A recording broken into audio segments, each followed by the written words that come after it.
নমস্কার, কেমন আছেন সবাই? আজ চলে এসেছি আরেকটা নতুন স্বাদের রান্না নিয়ে আপনাদের সামনে। তবে চলুন রান্নাটা শুরু করা যাক। এখানে আমি কালো আর সাদা সর্ষে নিয়ে নিয়েছি, আর নিয়ে নিয়েছি 3-4 চামচ মতো পোস্ত, আর নিয়ে নিয়েছি একটা আস্ত বাঁধাকপি। বাঁধাকপির গায়ের থেকে সব পাপড়িগুলো এইভাবে ছাড়িয়ে নিতে হবে, কারণ আমরা তো সবাই কলা পাতায় পাতুরি খেয়েছি। আজ হবে বাঁধাকপির পাতা দিয়ে পাতুরি। সম্পূর্ণ নিরামিষভাবে পনির দিয়ে তৈরি করব আজকের এই রান্নাটা। কপির ওপরে যে শক্ত পাতাটা আছে সেটা এখানে ব্যবহার করব না, ভেতর থেকে খুব নরম কচি পাতাগুলোই ব্যবহার করব।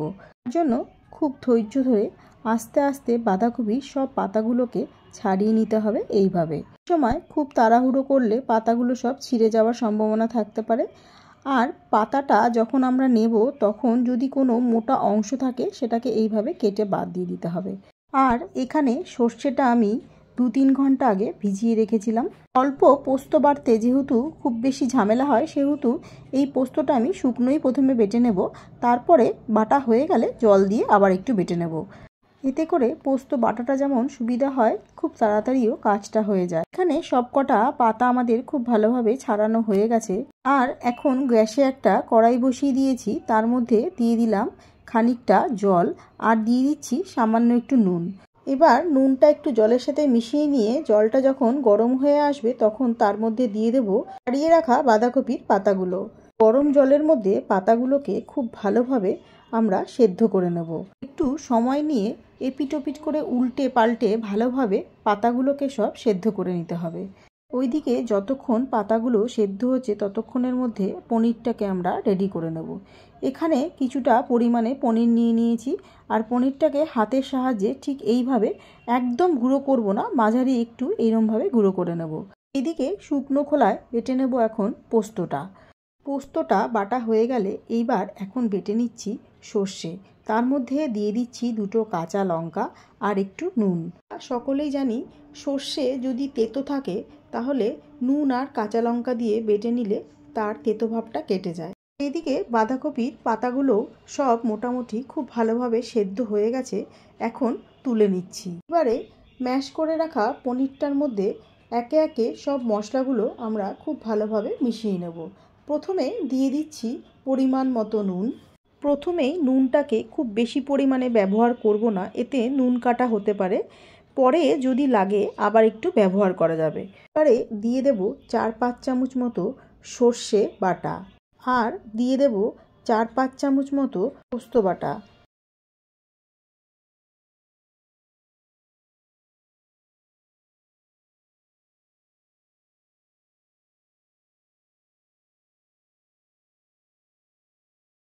আর দিয়ে দিচ্ছি ছোটো চামচের 1 চামচ হলুদ গুঁড়ো, আর 2-3 চামচ মতো টক দই। আর এখন দিয়ে দিচ্ছি টেস্টের জন্য সামান্য একটু চিনি। চিনিটা যদি কেউ ব্যবহার না করতে চান কোনো অসুবিধা নেই। এবার দিয়ে দিলাম কিছুটা সর্ষের তেল। এবারে সব উপকরণগুলো খুব ভালোভাবে পনিরের সাথে মিশিয়ে নিতে হবে। তার সময় খেয়াল রাখতে হবে যাতে সব পনিরের গায়ে মশলাগুলো খুব ভালোভাবে ঢোকে।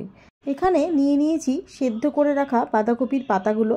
বাঁধাকপির পাতাগুলোকে সামান্য একটু শুকনো কাপড় দিয়ে মুছে নিয়েছিলাম, কারণ এতে জলসা ভাবটা একটু কম হবে।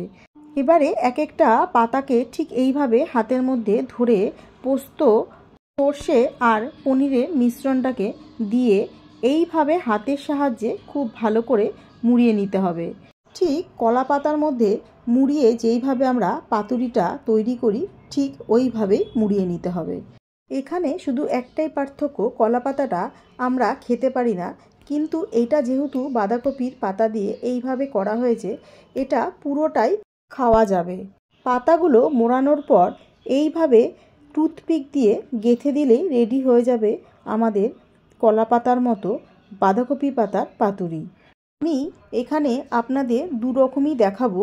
একটা টুথপিক দিয়ে গেঁথে তৈরি করা যায়, আরেকটা এমনি পাতাটাকে হাতের সাহায্যে খুব ভালোভাবে মুড়ে নিয়ে টুথপিক না গেঁথেও এইভাবে তৈরি করা যায়। কারণ পাতাগুলো যেহেতু এমনিতেই খুব নরম হয়ে গেছে সেই জন্য খোলার সম্ভাবনা খুব বেশি থাকবে না, তাই হাতের সাহায্যে একটু ভালোভাবে মুড়ে দিলেই তৈরি হয়ে যাবে এই রকম আরেকটা পাতুরি। এইভাবে এক এক করে সবকটা পাতুরি আমরা তৈরি করে নেব। এইদিকে গ্যাসে একটা কড়াই বসিয়ে দিয়েছি আর তার মধ্যে দিয়ে দিলাম কিছুটা সর্ষের তেল। আমি আগেই কিছুটা সর্ষের তেল কড়াইতে দিয়ে দিয়েছিলাম, তখন ক্যামেরাটা অফ থাকার কারণে আপনাদের দেখাতে পারিনি। এখন কিছুটা সর্ষের তেল আবার কড়াইতে দিয়ে দিচ্ছি। তেলটা গরম হয়ে এলে একে একে সবকটা পাতুরি এইভাবে সাজিয়ে সাজিয়ে কড়াইয়ের মধ্যে দিয়ে দেব। এই সময় গ্যাসের ফ্লেমটা লো টু মিডিয়ামে দিয়েই খুব ধীরে ধীরে ধৈর্য ধরে এপিট ওপিট করে এই সবকটা পাতুরিকে ভেজে নিতে হবে। কারণ এতে করে বাঁধাকপির পাতাটা যেটুকুনিও আর সেদ্ধ হওয়ার বাকি ছিল সেটাও খুব ভালোভাবে হয়ে যাবে, আর ভেতরে যে পনিরের পুরটা ব্যবহার করেছিলাম সেটাও খুব ভালোভাবে তৈরি হয়ে যাবে। আজকের এই রেসিপিটা আপনাদের কাছে কীরকম লাগলো কমেন্ট করে জানাতে ভুলবেন না।